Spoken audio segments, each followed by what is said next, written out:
Like, comment, and subscribe. పాయే పాయే సంచయ కొట్టిన శ్రమ అంతా వృధా అయిపోయే. అరే ఋతు, నువ్వేం చేస్తావు తమ్ముడు? బాధపడుకో. ఆడి దెబ్బకి మా విజిల్ పగిలిపోయింది, మోగపోయింది. ఏం చేస్తాం? అరే ఏంది వే స్ట్రాంగ్ ఇది? చేపట్ల ముందర కొట్టి ఓడిపోవడం అంటే చాలా కష్టంగా ఉంది వే. అని ఎలా ఎలా కొట్టావురా? ఆల్మోస్ట్ లాస్ట్ వరకు మేమే గేమ్ లో ఉన్నాం కదా, మనిషిగా మనం పోతావరా. అయినా ఎప్పుడు నోట్లో బొబ్బులు గమ్ వేసుకుని ఆరాంసే నవ్వుకుంటా హాయిగా జాలీగా ఉంటుంది. ఏందిగా నీ రాజకుమార్ మీద super Stoinis, super Stoinis, very good Stoinis. నేను చెప్పిన మాటలు ఎప్పుడో వరల్డ్ కప్ లో చెప్పిన మాటలు ఇంకా గుర్తుంచుకున్నావంటే very good, very good, well done, well keep going. ఏం ధోని బాయ్ మధ్యలో ప్యాట్ కమిన్స్ ఎందుకు వచ్చాడు?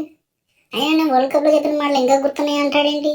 ఏం చెప్పాడు, ఏం గుర్తున్నాడు, ఏం చేశాడు స్టాయినస్? అదే తమ్ముడు, రీసెంట్ గా జరిగిన వన్డే వరల్డ్ కప్ లో లాస్ట్ ఫైనల్ ఎవరి మీద ఆడారు? మా మీదే కదా. అప్పుడు మా స్టాయినస్ ఏం చెప్పాడు? 1,00,000 మంది ఇండియన్ ఫ్యాన్స్ సైలెంట్ చేస్తే ఆ మజానే వేరన్నాడుగా. అదే విధంగా మీ స్టేడియంలో, మీ హోమ్ గ్రౌండ్ లో మిమ్మల్ని విజిల్ ని ముగ్గు పోయిస్తే ఎలా ఉంటది? అదే నేను చేసింది. ఎంత తెగించారా! అప్పుడంటే నేను లేను కాబట్టి ఏదైనా మాట్లాడతారులే అనుకున్నా. ఇప్పుడు నేను నువ్వు అలా మాట్లాడుతున్నావంటే నీకు చాలా ముందుందిరా ముసల పండగ. చూసుకోండి మరి. Well done Stoinis. ప్రతి మ్యాచ్ నేనే లాస్ట్ వరకు ఉండి నేనే గెలిపించాలా అనేసి అనుకున్నాను. కానీ ఈ రోజు నేను త్వరగా అవుట్ అయినా కానీ నువ్వు ఆ రెస్పాన్సిబిలిటీ తీసుకుని చాలా బాగా ఆడావు, మనం గెలిపించావు. Super Stoinis, very good, super, well done. కానీ ఆ వరల్డ్ కప్ గురించి ఎత్తవాకరా బాబు. అది అప్పుడప్పుడు మైండ్లోకి వచ్చినప్పుడు ప్రతిసారి ఎక్కడో ఏదో తెలియని బాధ కలుగుతుందిరా. ప్లీజ్ దయచేసి ఆ మాట మాత్రం ఎత్తకరా. సరే సరే, okay okay bro, okay bro. అయినా తెలుసుగా బ్రో, నాదే కంట్రీ ఆస్ట్రేలియా, అంటే కంగారూస్. ఈ ఆపోజిషన్ కంగారు పెట్టి చూసేస్తాం.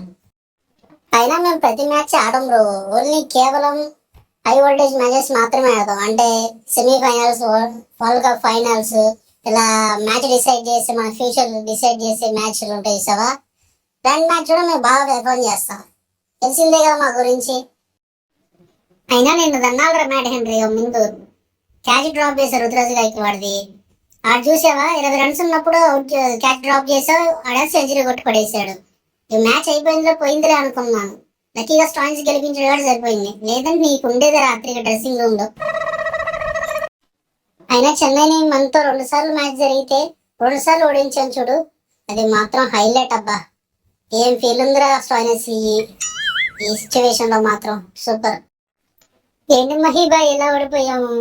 అసలు మ్యాచ్ కి ఇంత స్కోర్ రావడానికి కారణమే నేను వెళ్ళిన దాని నుంచే ఒక మ్యాచ్ మొత్తం మార్చి పడేశాను.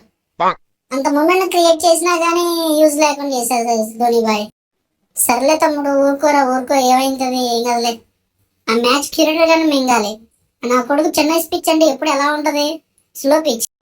కానీ ఆ మ్యాచ్ క్యూరేటర్ గాడు కొత్తగా ట్రై చేద్దామని బ్యాటింగ్ పిచ్ ట్రై చేస్తున్నాడు. అది ఆ విషయం మనకి చెప్పాలిగా. అది మనకి తెలియక మనం ముందు ఏమో బ్యాటింగ్ ఎంచుకున్నాం. సెకండ్ ఇన్నింగ్స్ లో వాళ్ళకి అడ్వాంటేజ్ అయ్యి వాళ్ళు మ్యాచ్ గెలిచారు.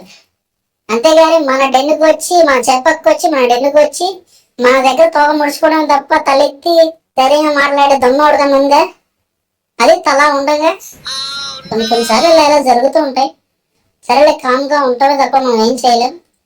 ఎందుకో నెక్స్ట్ ఉందిగా మ్యాచ్ లో, ఇంకా వాటిలో మనం బాగా పెర్ఫార్మ్ చేసి వాళ్ళ స్పాట్ మనమే లాగేసుకుందాం. ఏంటి రాహుల్ బ్రో, నేను కూడా లాస్ట్ టైం చిన్న క్యాంప్ ఇన్నింగ్స్ ఆడాను, కొంచెం నన్ను కూడా పట్టించుకో బ్రో. అసలే కొన్ని మ్యాచ్లు సరిగా పెర్ఫార్మ్ చేయట్లేదని ఎంతో బాధగా ఉంది. ఇలాంటి క్యాంపింగ్స్ ఉన్నప్పుడు గుర్తించవయ్యా, తర్వాత నెక్స్ట్ మ్యాచ్ ఛాన్సెస్ అప్పుడే. సో ఇది guys, LSG versus CSK highlights. LSG really played very well and won the match.